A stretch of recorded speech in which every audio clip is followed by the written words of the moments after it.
I'm currently joined by the CIA, Mr. Ajit of the Hosdur Police Station, who has been investigating the Chaitanya suicide case. So, what is the current status of this case? We know that she passed away this Saturday, and the incident happened, of course, back in 2024 on 7th December. Then she was in coma for almost 3 months. Who is to be held accountable, and what is the investigation process like? December 7-ാം തീയതിയാണ് ഈ സംഭവം നടന്നത്. ആ സമയത്ത് തന്നെ police അവിടെ എത്തിയിരുന്നു. അവർ information തന്നു. അവർ ആർട്ടിഫിഷ്യൽ റെസ്പിറേഷനൊക്കെ കൊടുത്തതാണ്. പക്ഷെ അവിടുന്ന് രക്ഷപ്പെടുമെന്നുള്ള ഒരു കണ്ടീഷനിൽ മാംഗ്ലൂരിലേക്ക് അവർ മാറ്റി.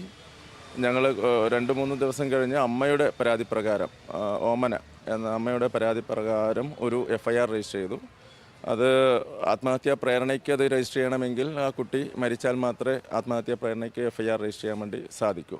പക്ഷേ അത് നീണ്ടുപോയി. ഞങ്ങൾ അവളെ എപ്പോഴെങ്കിലും സംസാരിക്കുമെന്നുള്ളൊരു പ്രതീക്ഷ ഉണ്ടായിരുന്നു. ആ പ്രതീക്ഷ പിന്നീട് കഴിഞ്ഞ ശനിയാഴ്ച അത് നഷ്ടമായി. അവൾ സംസാരിച്ചില്ല, കോമ സ്റ്റേജിലായിരുന്നു.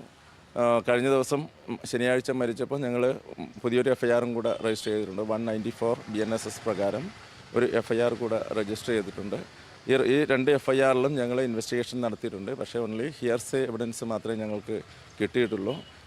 2-3 അവരുടെ റൂംമേറ്റ്സ് അവരുടെ ഹോസ്റ്റൽ വാർഡിനെതിരെ മൊഴി തന്നിട്ടുണ്ട്. അപ്പോൾ ഇവൾ എന്തെങ്കിലും സംസാരിക്കുമോ എന്നുള്ള പ്രതീക്ഷയിലാണ് ഞങ്ങളതിൽ കുറച്ച് നീട്ടിക്കൊണ്ടുപോയത്, എന്തെങ്കിലും ഒരു എവിഡൻസ് കൂടുതൽ കിട്ടുമെന്നുള്ളത്. പക്ഷേ കിട്ടിയിട്ടില്ല.